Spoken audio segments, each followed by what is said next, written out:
All right, good morning, everybody. We're going to get started. My name is Emily Jones, and I am a project manager with Care Compass Network and the RTIC project manager for Children's Home of Wyoming Conference and Mothers and Babies Perinatal Network.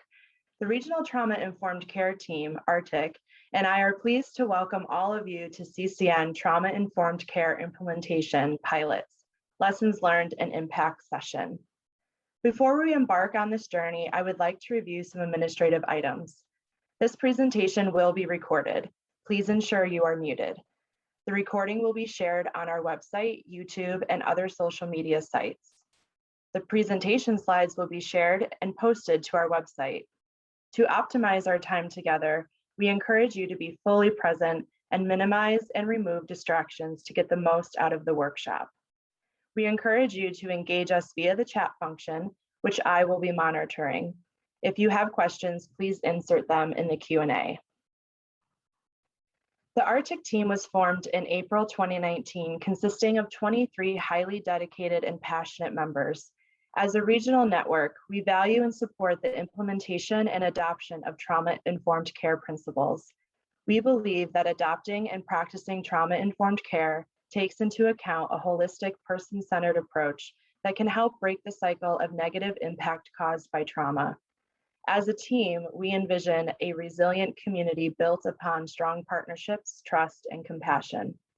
A core strategy to bringing this to fruition is to create and promote access, availability of trainings, educational tools, and resources for our community.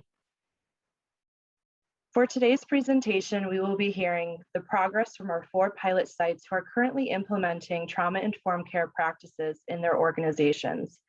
Presenting our first of 2 school pilot sites is Jenna Howland from the Children's Home of Wyoming Conference. Jenna brings 14 years of experience through teaching middle school at both Stillwater Residential Treatment Center and the Children's Home of Wyoming Conference. She obtains her CAS in administration and is a therapeutic crisis intervention trainer. Jenna enjoys working in a non-traditional school, helping students that need extra support and care.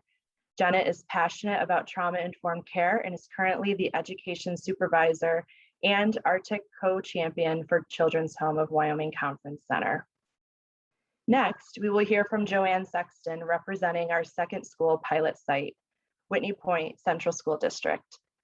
Joanne is the superintendent of Whitney Point School District. Starting as a school counselor in 1989, Joanne has spent the last 32 years within the district, serving in several other key roles throughout her tenure, including assistant principal at Tafneoga Riverside Academy, director of curriculum and instruction, director of special services, and assistant superintendent.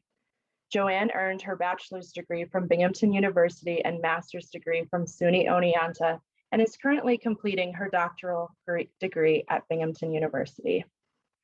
Moving on, we will hear from Rachel Leary from our community-based organization pilot site, Mothers and Babies Perinatal Network. Rachel graduated from Syracuse University with a BA in psychology and obtains a master's degree in social work from Binghamton University. She is a licensed master social worker and has served as the community health coordinator at Mothers and Babies Perinatal Network in Binghamton, New York for the last 5.5 years. She is a co-champion as well as the lead data champion of the RTIC community-based organization pilot program at Mothers and Babies. Rachel is looking forward to leading her team of community health workers and PAL Family Resource Center staff as they implement evidence-based trauma and ACEs screenings with pregnant and parenting mothers and families at her organization. Lastly, we will hear from Dr. Jessica Connor from our primary care provider site, Northeast Pediatrics and Adolescent Medicine. Dr. Connor is a licensed psychologist in the state of New York. Dr. Connor graduated from Cornell University with a degree in psychology and chemistry. She obtained her master's degree and doctorate of psychology at the American School of Professional Psychology at Argosy University in Northern Virginia. Her areas of clinical interest include sleep, behavior changes, stress management, and transgender and gender diverse health. We will finish the presentation with general questions and answers that you may have while listening to the presentation. Now I'd like to introduce my colleague, Bokam Rossetti, Bocam Rossetti. Bocam is the Senior Project Manager with Care Compass Network and Program Director for the Regional Trauma-Informed Care Network, which informed under her leadership in April 2019. Bocam has her Bachelor of Science in Health Services Administration from Ithaca College and the Haney's Health Executive Leadership Program from Cornell University's SC Johnson Graduate School of Management. She is trained in motivational interviewing and certified an expert through OASIS. Currently, Bocam oversees the implementation of the 4 pilot sites. She also serves as the RTIC Project Manager for Northeast Pediatrics and Adolescent Medicine Trauma-Informed Care pilot site. Turning over to you, Bocam. Thank you so much, Emily, for the introductions. I would like to extend a warm welcome to our 4 pilot champions who will be sharing their implementation stories and results to date. This work would not be possible without the RTIC team members listed here. We are a cross-sector collaboration spanning across Care Compass Network's 9-county region in the Southern Tier and beyond. It is an honor to work with and be surrounded by compassionate and talented team members.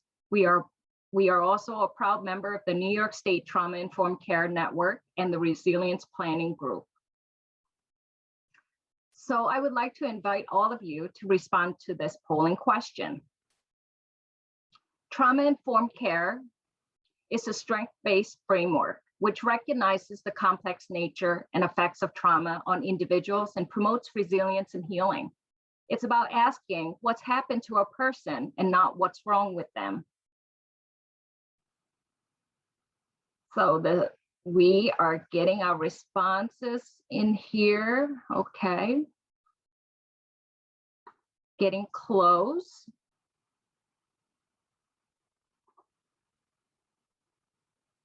Okay, I think the results here is we have 78% of participants saying that yes, they have implemented trauma-informed care, and 7% have not.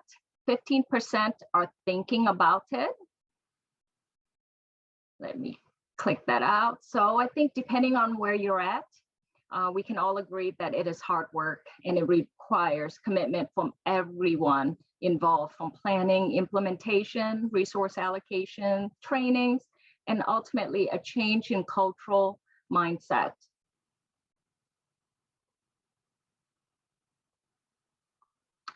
Here's our pilot program overview. It's an 11 to 12-month program with the goal of advancing and supporting the 4 selected organizations, and specifically the CIT team, as they create an environment that is safe, supportive, and healing for both staff and individuals they serve. Each pilot is assigned a dedicated CCN project manager to support the implementation and transformation efforts. Our CCN project managers are involved in the CIT's weekly and monthly touch points. Our 2 school pilots began their journey in April of 2021. Our primary care and CBO began in May of 2021. Here are the 4 key priorities that the pilot will be focusing on: training, screening, interventions, and follow-up care, strengthening community, resource collaborations, and the adoptions of trauma-informed care programs, policies, procedures to support health and wellness for their staff and those that they serve. The pilot program consists of 5 to 6 milestones with defined deliverables, goals, and tasks to help guide the pilot site in strengthening and supporting trauma-informed care into their day-to-day practice. Here's why. With a significant increase in behavioral health struggles, social isolation, loneliness, losses, grief for our children and families, it has been overwhelming. Everyone has been impacted, some more than others. These challenges and adversities requires all of us to advocate for one another and to create an environment that promotes resiliency, safety, and partnerships. Here's a quick note. Effective November 28, 2019, CMS Final Rule Phase 3 requires that all long-term care organizations that accept Medicare and Medicaid funds to provide behavioral health and trauma-informed care, and that is to be integrated within their primary medical care for all of their residents. So with that ruling, we certainly have an insight into what CMS long-range goals or agenda may be for the future pertaining to reimbursement and value-based care. So here's where we're at, the 5 to 6 months progress. 435 required trainings completed across our 4 pilot sites. This was an increase of 135 when we last reported in the August Lunch and Learn. Congratulations and kudos to the CIT team and their pilot staff for their engagement and learnings. As you can see, the trainings have been extremely positive. The average score is 4 or higher, with the scale of 1 being least effective to 5 being most effective. Thank you to the RTIC team members who participated in the evaluation and research on the pilot trainings for the program. Staff training feedbacks have been insightful and inspirational. It allowed our CIT team the real-time feedback, recommendations to adjust, manage, and tailor our action plans and improve our processes as we transition to milestones 3, 4, 5, and 6. The CIT will work on adopting some of the TIC learnings into their day-to-day work. I'm happy to report that many of our pilots are close to completing their milestone 2 training requirements and are deep in milestone 3 and 4 work. So let's take a look at what our 4 pilots have been able to accomplish in 5 to 6 months. Now I would like to warm hand off to Jenna. Thank you, Bukam, and good afternoon, everyone. Thank you for having me. Next, please. So the Children's Home of Wyoming Conference implementation team is rather large, and we were very intentional on making sure that we had teachers, teacher aides, that we had social workers. So we really wanted a diverse group that represents everybody who works at the Children's Home. Next, please.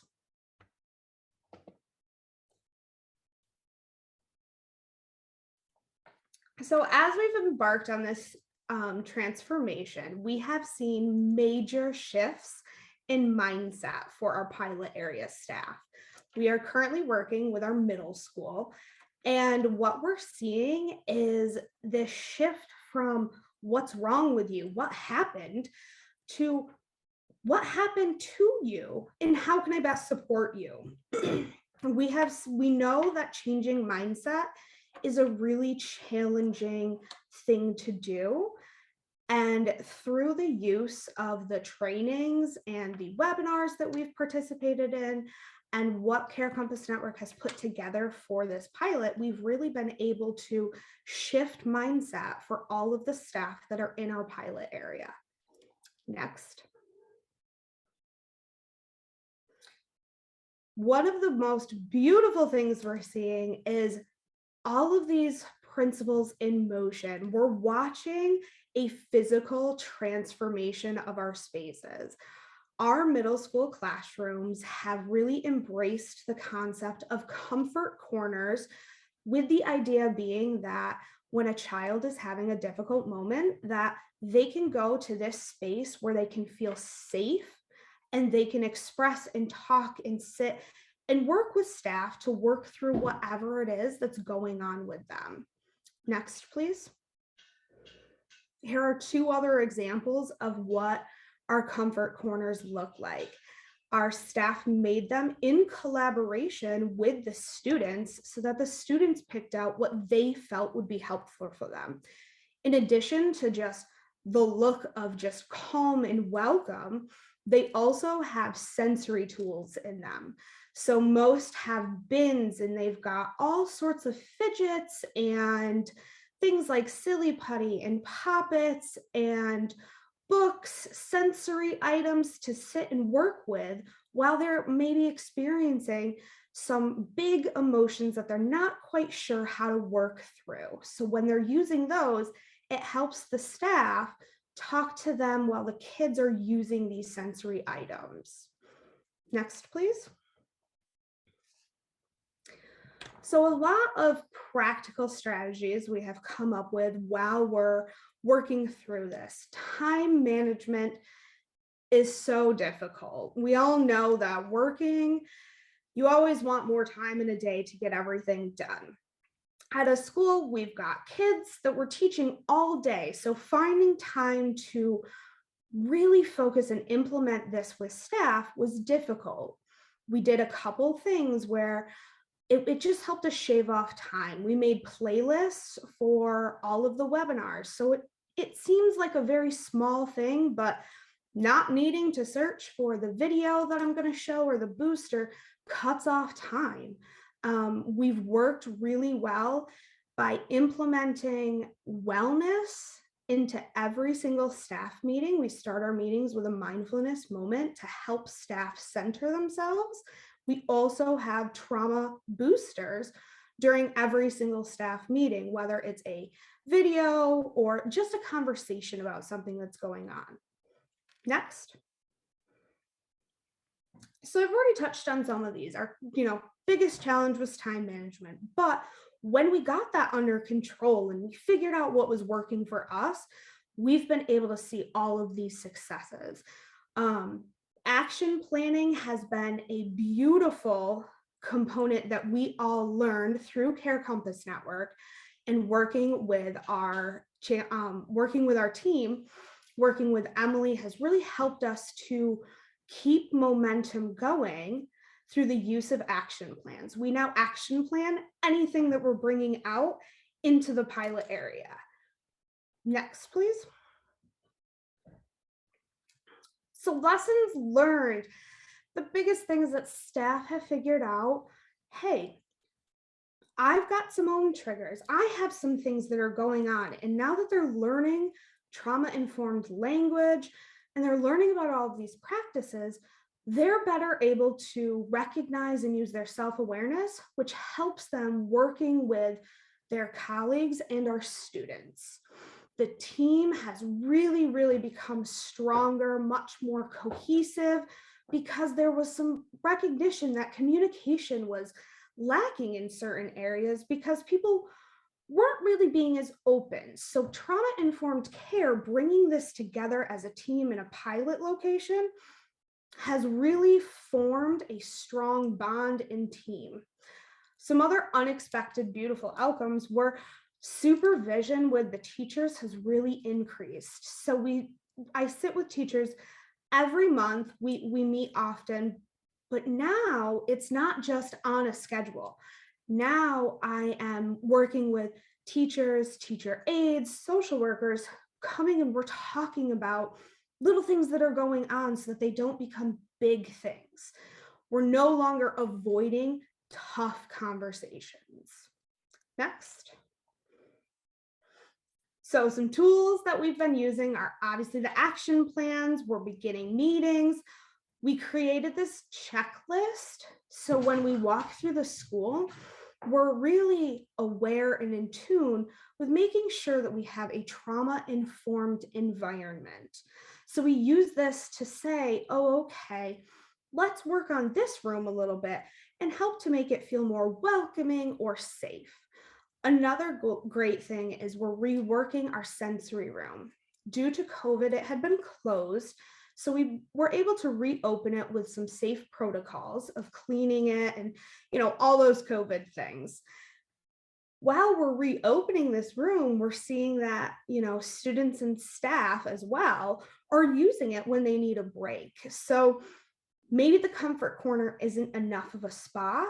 So maybe they need to come out of the room. So now we have that sensory room that people are using. Next. So we're at a point where we've got some really great things going on in the next 30 days. We had all of our teachers go through the SSET program. And what that is a support for students exposed to trauma. It is a group that the teachers hold with all of their students in their room. And we started that right in September. It's a 10-week program. So we're we're about halfway through at this point, and the success stories that are coming out of that are excellent. The staff and the students are working really well. So we expect to complete that in the next 30 days. And then in the next 60 days, in addition to what's there, we're also going to be implementing a monthly wellness. So it's going to be an event where staff can join at the end of a workday, something that will be helpful for them in their own self-care. Next, please. At this point, I want to thank you and pass this off to Joanne Sexton from Whitney Point. Thank you, Jenna. Okay, next slide. Okay, so this is our Whitney Point core implementation team. As you can see, it's not quite as large as what you just saw from Jenna's slides, but it is made up of a hugely invested people with a variety of expertise. We have social workers in our district, we have counselors in our district, but we also are a community school, and we have 3 people who share some responsibilities in our community school efforts in the primary school where our project is based. And they bring particular expertise and historical knowledge of our district that was very informative in the work that we're doing together. Our district is a pretty rural district. We have about 1,350 students here. We don't have access to a lot of outside services, which is why we were very early adopters of the community school model, and we felt like it was really important that the school really be the hub and make connections for families and provide resources. We had done some foundational trauma-informed work with our faculty over the years, but as we go through these slides, I'll explain a little bit more about the major impact that this project has done in moving us forward in really walking the walk related to trauma-informed approaches. Can we go to the next slide? So what we have implemented here in Whitney Point is we started this year. It's been a little bumpy, and you heard that the pilot really started last April and it goes a year. For a regular school system like us, we had this pause when we didn't have faculty and staff, and it seemed a little bit like we were treading water for a little bit of time this summer, but it actually gave our core implementation team time to work together, think, get our training completed, and then come up with a plan to kick off and start the year with the full faculty and staff. So we began with level setting to make sure that everybody understood right in the beginning the impacts of trauma on children and what a trauma-informed school system would look like. We really wanted to make sure that we moved beyond the understandings that we had had in previous trainings, where we had just sort of tried to create an awareness of the impact of trauma. What we found, though, was that it was sometimes it left a residue of feeling sorry for people who've experienced trauma, instead of focusing on how do we build resiliency and what do we have in our capabilities during the 7 hours that we have children with us each day to nurture resilience and to have a more growth outlook on what we can do as a school during those hours. So we also were fortunate, because we were involved with this program, to have John Rice, who's an expert in restorative practices, come and do a kickoff with our faculty also. We found what we had started to see during this pandemic, and then what we found during John's presentation, because one of the things that John employed during his session was restorative circles with our faculty and staff, was that there is much trauma that our faculty and staff have experienced in their own personal lives, and then also during this pandemic. And we had a new awareness, not that we didn't know this in theory before, but in a really very practical way, we learned that it's critical to make sure that we are caring for the people who are caring for children in order to really have a trauma-informed system. We can go to the next slide. So we've incorporated in-service sessions for staff, and we started actually at the end of last year working with paraprofessionals. And the reason that we did that was one was just practical. We had access at the end of the school year just because of scheduling issues. But we realized that there had been a gap where we had not included paraprofessionals, even though they are the people who are working most closely with students each day. In many cases, students who need extra supports and more scaffolding and support regulating during the course of the day, that they had not had the advantage of all of the training that the faculty had. So we wanted to address that right from the get-go and make sure that they felt included in that work and that their voice was part of our work moving forward, that they, as the people who work most closely, and not that teachers don't, but they work daily, sitting right next to children, providing essential supports, that they were early part of the planning process. Can we go to the next slide? So we provided whole group training to communicate the mission of the RTIC project so that everybody understood the difference in this work was, again, that we were looking at the whole system. We surveyed faculty and staff at the beginning to, first of all, have an understanding of what they understood about trauma-informed work in a school, and then also what they felt our systems and our interactions and our policies in our school district, whether they were aligned with a trauma-informed approach.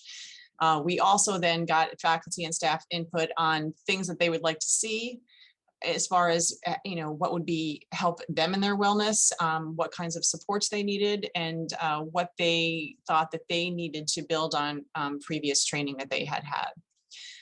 We are looking, as I mentioned, we very quickly realized that working with the adults is so critical to this process. And so early on, we made sure that we were responsive to what their interests were and the things that they felt like that instead of us deciding for them, which is often something we are guilty of doing in school systems, we were trying to very clearly to be responsive to what they were interested in. Can we go to the next slide? Some of the challenges, and I think Jenna mentioned this a little, there's never time. It's very difficult to do this work with faculty and staff. They're very, very busy. Particularly, I found that this year we had we've realized that we thought that everybody was going to be super happy to have all of our students back every day, and they were, but there's a profound sadness and disappointment and lots of personal experiences that people are bringing to them with, due to the pandemic, bringing every day to work. So providing supports and making very clear that we meant it when we said we wanted to have a change in culture that was going to help them and support them and understand the experiences that they have in classrooms with students every day. It's been challenging. We've been trying to be flexible in extending days for people, working with them as whatever works, offering multiple options, and when we can offer trainings, when we can offer supports, and when we can offer wellness activities. The pilot has also really helped us examine where we were falling down in our systems. That, one of the things that we found that we were guilty of when we got feedback from faculty and staff was that we had some processes in place. Like I said, we've been a community school. We have community school coordinators. We had mental health intervention teams to work with students that teachers would make referrals to, and they knew that. But we realized that we didn't have a system to come back to teachers, and then that was communicating that we weren't really a team, that there was this disconnect in communication, and we've heard that before in the previous example. So we've really worked to make sure that we're turning things around, getting back to teachers after they make referrals, and then working with them as partners to make sure that everybody's work and importance is valued, and then that there's constant communication. We are aiming to improve that communication, as you can see, and make sure that those workflows just become naturally the way we do things in our school district. We have lots of layers of supports. sometimes they have appeared to be very disconnected. And again, people then don't feel included, or sometimes they don't all work together or align in their work. So we're trying to really make sure that we streamline all those processes. This grant has helped us come up with action plans and be more explicit in what our goals are, and to make sure that we have follow through and that we're reassessing continually to make sure that the impacts that we're intending to see are really happening. And the tools that have been provided for us in both the toolkit and also just through the resources that and the team that we've had with Lauren here working with us, keeping us on track and giving us resources whenever we feel like we're hitting a wall, has made, again, us look at things in a much more systems approach. Next slide. So for us in the next 30 days, we are planning to address some of the concerns that have been raised. As I said, a lot of that has to do with systems. Some of the feedback that we've gotten from faculty and staff is that when they are dealing with a situation that's really challenging for them, that it's hard to go back. If you have a child who is exhibiting really challenging behaviors or is really distraught, and the teacher is using the tools that they now have to appropriately respond and support that child, that's really emotionally expensive for the faculty member. And before, our expectation was always just, all right, let's go back right to teaching the rest of your class and the rest of your day, and being wonderful on for all those other 20 children in your classroom. And now we're trying to build in systems so that we can say, you know what, as a teacher, I need 5 minutes. I need to regroup and make sure that I'm okay before I can go back and do what I need to do for the rest of the day. And then maybe at the end of the day, I need to process and get some support and be able to say, you know what, I don't know that I used the best strategy there. Let's problem solve and work on this together. We're trying to work on systems and that will support a change in culture. We're going to continue to implement restorative practices that John introduced to us and modeled for us on that first day, both for adults and for children. And very shortly here, we're going to be doing a 6-month organizational assessment, and hopefully we'll see some shifts in what we saw at the beginning of this project. And then for the next 60 days, we're scheduling a series of after-school events that will include, as I mentioned, restorative circles, practical strategies. Again, teachers are coming to us and saying, okay, this is my situation. Can we strategize together? This is what I've been doing. Has it been working? Is it really supportive of the child? Is it really creating a healing and nurturing environment? And if not, let's work together to come up with new ways to approach things. We are working on, as was mentioned, incorporating mindfulness into everything that we do for everybody in our school. And then we are also having some fun things for faculty and staff to be involved with, so that they can just have some joy, have some laughter, physical movement and relaxation. That is part of, that then because it happens here with their colleagues, that it becomes part of our culture and how we take care of each other. We're also, looking at discussion groups and readings that we can do together to continue the learning, so that it's definitely not going to be just during this pilot and just, during this school year, but that it's something that continues on. And then as from a broader sense, looking for ways to incorporate this work beyond the pilot school and into the rest of the district. Next slide. Okay, so on to Rachel from Mothers and Babies. Hello, thank you, Joanne. So this is our core implementation team right here. We're a little bit small, but we're mighty, and we get it done. And this is also not to say that our other supervisors are not involved. They certainly are. So they might not be on our exact team, but we communicate with them. They've all done the supervisory training. They know what's going on. Next slide. So some of our trauma-informed care principles in motion. So what we've noticed from pretty much all of our evaluations recently and from all the feedback from staff are that everyone, for the most part, are talking more about many of the little things that we can each do. So that was in a lot of our trainings, just talking more about like things that we wouldn't even think about, like smiling at clients who come into the door.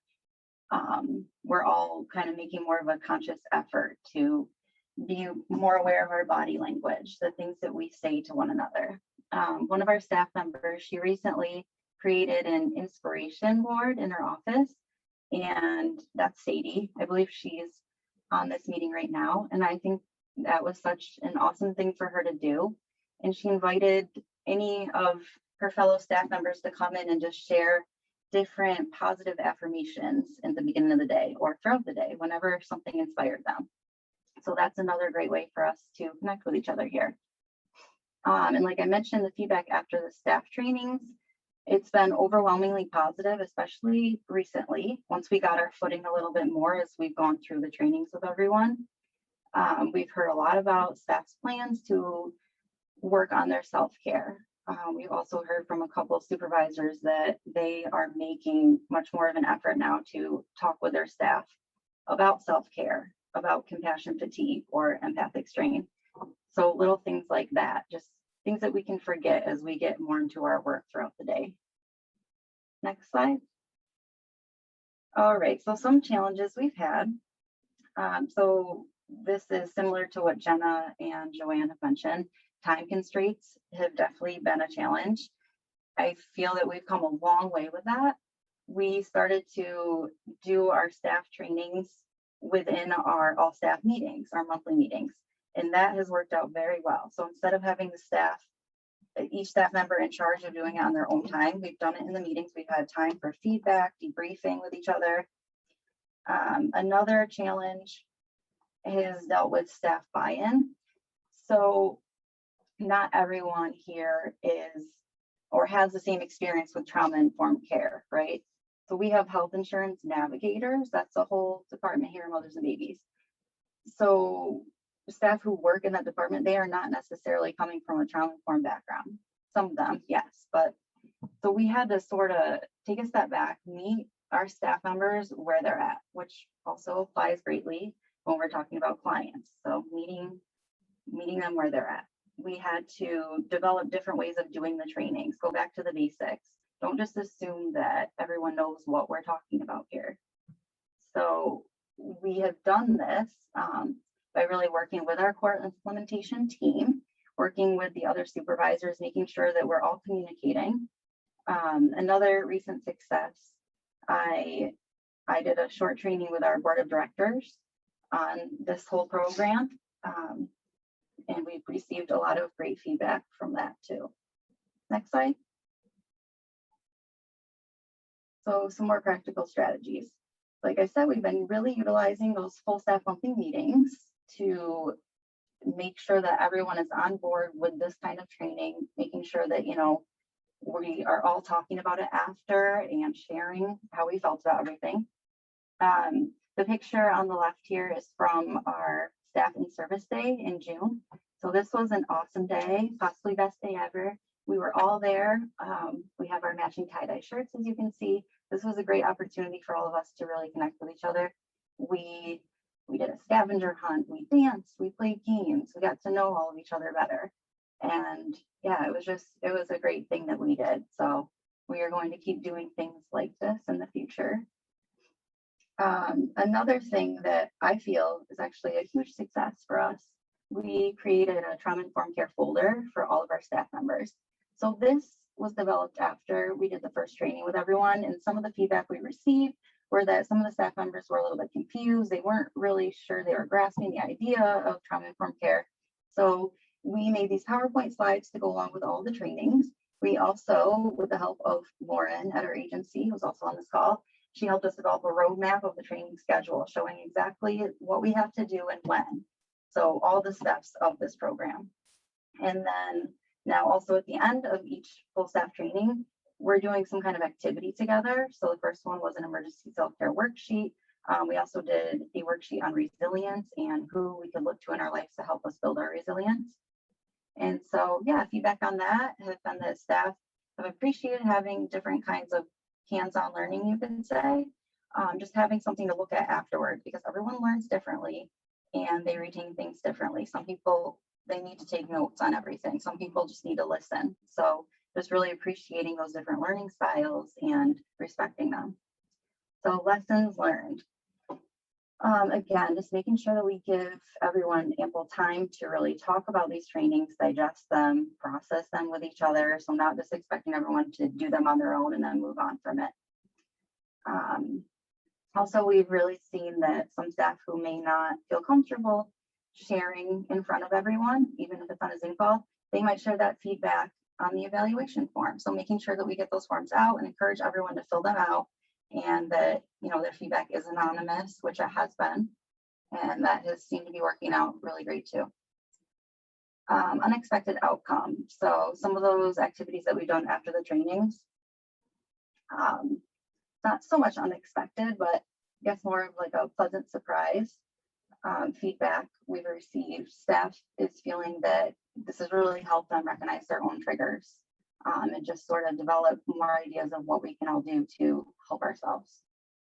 Next slide. Next 30 days. So we are nearly done with the milestone 2 trainings for everyone. We have one scheduled for our November staff meeting. I'm greatly looking forward to conducting the 6-month trust assessment.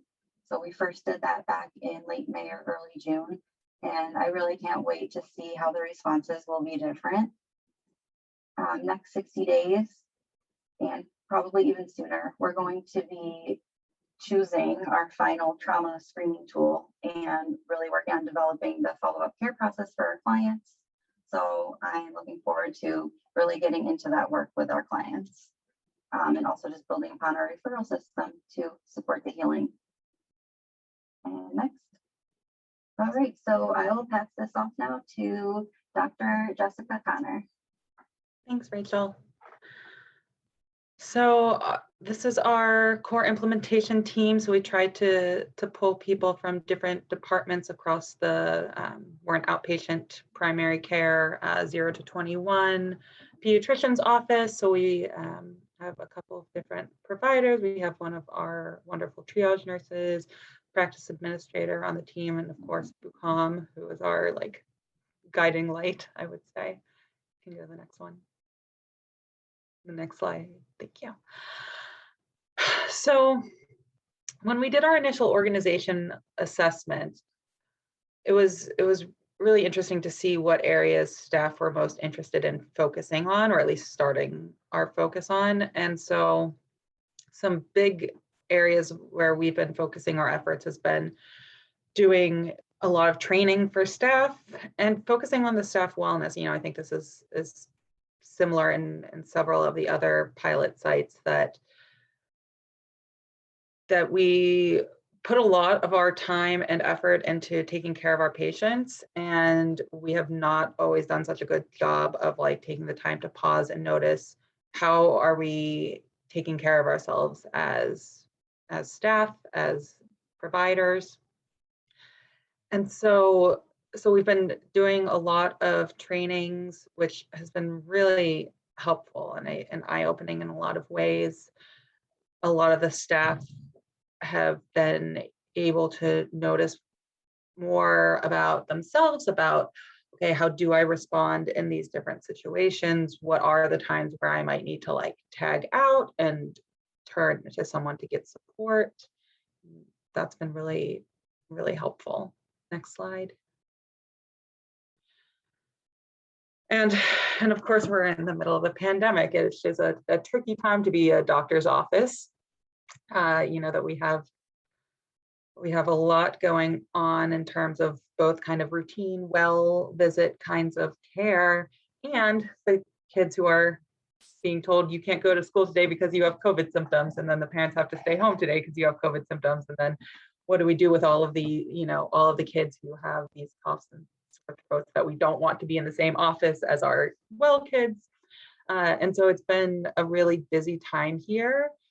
And that has made this project all the more important to really make sure that we are prioritizing whole system well-being. Next slide. So one of the specific, well, two of the specific things we did to work to take better care of our staff. In the initial organizational assessment we did, staff identified that it would be helpful for us to focus on ways to improve staff wellness outside of work. And so two of the ways in which we've done that is we have signed a new contract with a new employee assistance program so that all staff, all of their spouses, and all children ages 0 to 21 at our office, whether they're on our health insurance or not, they all get access to six free counseling sessions each and every year, which ended up being way more affordable than we thought it would be. And when our team presented it to the partners who own the practice, multiple of them individually described it as a no-brainer to do. And so now it's an awesome resource that we have that we can just take advantage of, so everyone can have individual counseling sessions. And they also provide our organization with different like mindfulness groups and various other kinds of drop-in services, which is also nice because we have an outside organization doing it, so we're not relying on our own people to provide the care to our own people. And so it's nice that everyone kind of equally gets the support. We've also expanded access to a physical health benefit that we have a certain stipend each year that staff can use for physical health benefits. We've made it more expansive. So rather than saying this is the one way you can use it, we've opened it up that, okay, maybe going to the gym isn't your thing, but maybe you want a new pair of running shoes. Maybe you want a meditation app. Maybe you want whatever it is that works for you. We've made it a lot more flexible and a lot easier to access. So it's just sending an email with a receipt saying, here's how I use my physical health stipend, and then getting reimbursed for that. Next slide. So similarly, time is the tricky part with all of this, that we're constantly seeing patients, that we have COVID vaccines that we're giving to children, that we have flu vaccines that we're giving to children, that we're having more and more sick appointments as people are going back to being around other people. And so that is tricky, finding ways to carve out time into our schedule so that we can make time for these trainings so people don't have to do them on their own time, but also that we still are open so that we can take care of those sick kids who need to be seen. Another thing that is tricky for us is physical space. That is one of our barriers, is that our office is small compared to the size of our staff. And so, and especially we have 2 offices, but one we have all of the like sick patients going to and one of the well patients going to. So just trying to be creative in terms of how to work together as a team and be able to sit with each other as a team in ways that work for us and are COVID safe. One of our successes, and one thing that we put a lot of energy into, is renovating our outdoor space. So behind one of our offices, we have this, backyard kind of area that we realized there were all of these weeds that had grown over what was actually a tiny stream in our backyard that no one even realized was there. And so with this project, we were able to spend money on having landscapers come out and dig out all of those weeds, and we put in a bunch of park benches, and they're now big backyard games that people can play. So this is for patients, this is for staff, that there's just this beautiful tiny waterfall and stream out back and lots of beautiful park benches. So when weather is cooperating with us, we have a calming space where we can go and just take a minute, or we're not utilizing our waiting rooms because of the pandemic. And so instead, if families are here early for appointments, we're saying, hey, you can go wait out back, take in kind of the beautiful grass and trees and stream. Next slide. And so similar to other some of the other sites, that it's been helpful to work on having different ways for people to provide feedback. So we have anonymous suggestion boxes that we bought so that people can turn things in writing anonymously. We have people to provide feedback anonymously electronically. We have added questions to our after visit survey that we give to all of our patients about how safe they felt in our physical environment.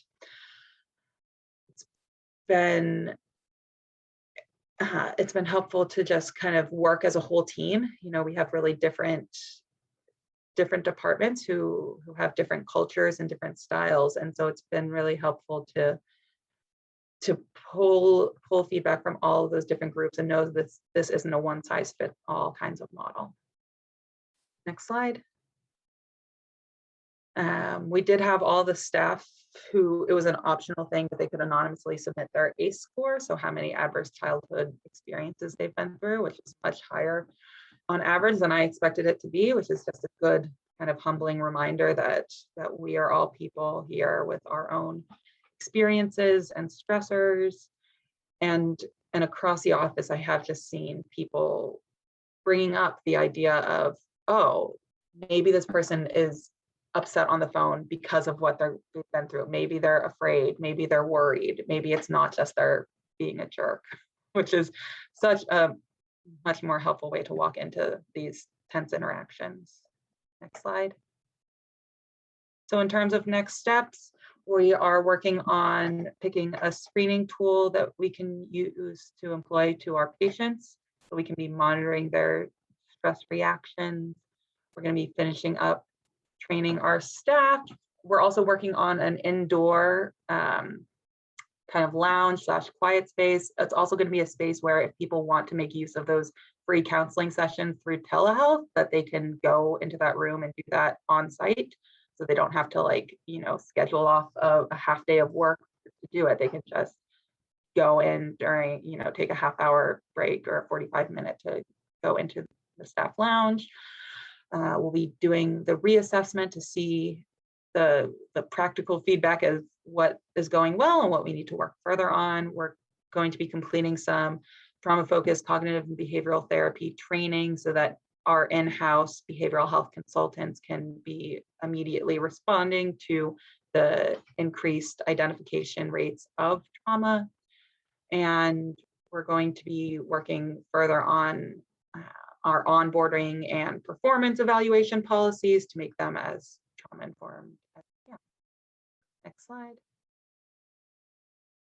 And I will turn it back over to Bukam to go into the question and answer. All right, thank you so much, our champions, Trauma-Informed Care. That was a fantastic report out. Really appreciated and all the commitment and time and dedication so that went in there. It's been great to just see all the transformation. You know, what you think is small, it's impactful, right? For all of your staff and your team. But I think just knowing that you are advocating on their behalf and trying to change and make it a little bit easier or more accessible or have options, and that support is there. I think it's really helpful and meaningful, and that's really the goal of this Trauma-Informed Care pilot program, is to see those level of changes and transformation at the ground level. So with that in mind, Emily, do we have any questions? Not at this time. All right. So I think what we will do is let's move on to our polling question. If we don't have any Q&A that we've built in, we would love to get your thoughts on, after hearing about our team's work, our 4 pilots, do you feel you or your organization or community would benefit from trauma-informed care adoption or learnings?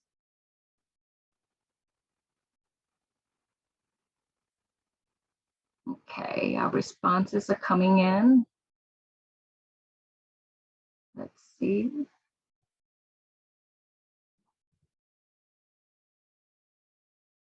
Well, I'm not seeing a no, so that's really good.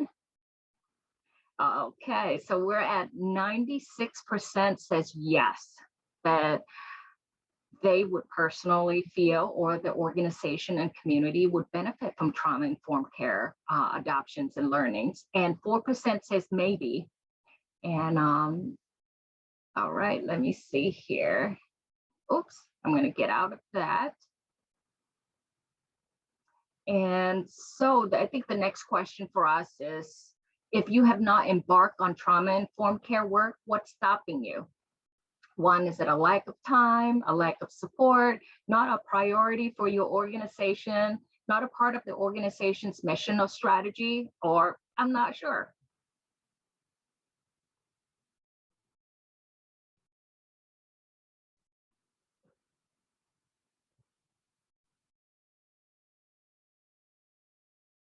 Wow, it's like spread out for this one. Okay, hang on. All right, so sharing the results with you here. 19% of you says lack of time.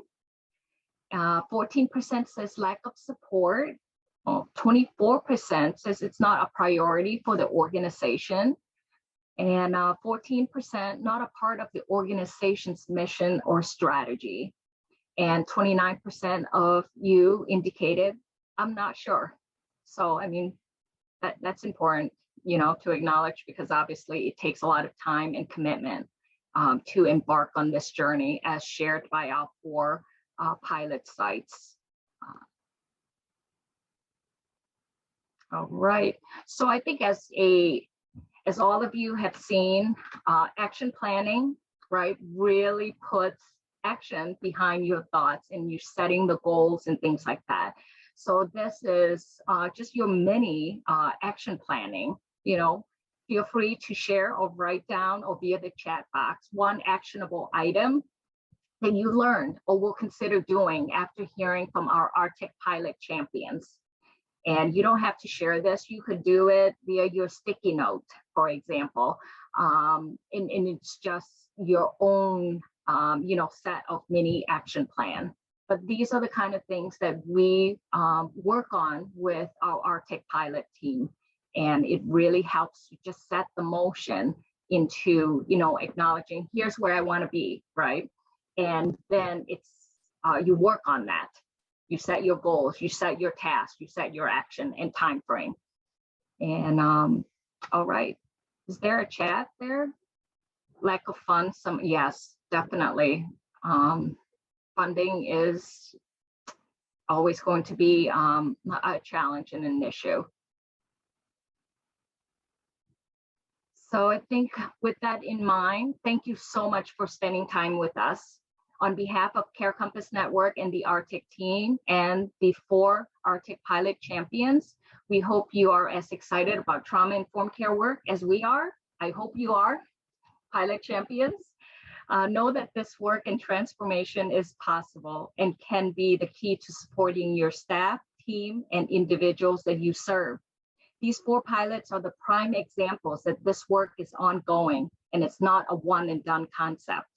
Thank you to Jenna, Joanne, Rachel, Dr. Connor, Emily, Lauren, Melissa, the CIT team, and staff at the pilot sites for all your work and commitment. And without this, it wouldn't be possible. Thank you so much, team. Have a great day.